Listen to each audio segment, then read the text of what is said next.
লুতের কওমকে ধ্বংস করে দেওয়া হলো, কিন্তু রব্বুল আলামিন লুত আলাইহিস সালামকে রক্ষা করলেন। নূহ আলাইহিস সালাতু ওয়াস সালামের কওমকে ডুবিয়ে দেওয়া হলো, রব্বুল আলামিন নূহ আলাইহিস সালাম এবং তার সৎ অনুসারীদেরকে রক্ষা করলেন।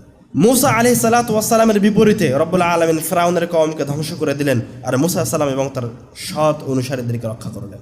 এটা দ্বীনের আলোর ন্যায় সত্য যে আপনি যদি রব্বুল আলামিনের কাছে ফিরে যান তো রব্বুল আলামিন আপনাকে মুক্তি প্রদান করবেন। মানুষ এখন রব্বুল আলামিনের নাফরমানিতে লিপ্ত। আপনি আরব বিশ্বে আজ থেকে 15 বছর আগে কোনো মদের বার, কোনো থিয়েটার, ড্যান্সের ক্লাব, জুয়ার আড্ডাখানা খুঁজে পাওয়া তো বহু দূরের কথা।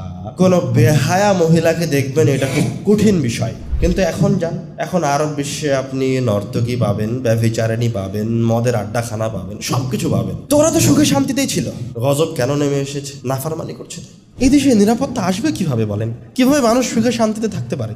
যে অফিসে আপনি একজন পরহেজগার মানুষ সকাল 8টা থেকে বিকাল 4টা পর্যন্ত সময় আপনি অতিবাহিত করেন, ওই রুমের পাশের রুমটাতে আর একজন জেনা করছে। ঘর, বাড়ি, বিদ্যালয়, জাহাজ, বাস, ট্রেন, প্রত্যেকটা জিনিসকে এখন মানুষ পাপের কাজে ব্যবহার করছে। তাহলে এই জিনিসগুলিতে নিরাপত্তা কিভাবে থাকবে?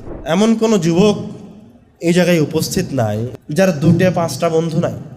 তুমি তোমার বন্ধুকে বলো যে তুমি এই দুনিয়া থেকে চলে যাবা। পাশের বাড়ির দিকে তাকাও, ওই বাড়িতে একটা বৃদ্ধ মানুষ আছে, অথচ একটা যুবক মানুষ অসুস্থ হয়ে মারা গেছে। তুমি যুবক, তুমি মনে করিও না তুমি জীবিত থাকবা, তুমি মারা যাবা না, তুমিও মারা যাবা। তুমি চলে যাওয়ার জন্য এই পৃথিবীতে এসেছো, তুমি ভালো কাজ করো।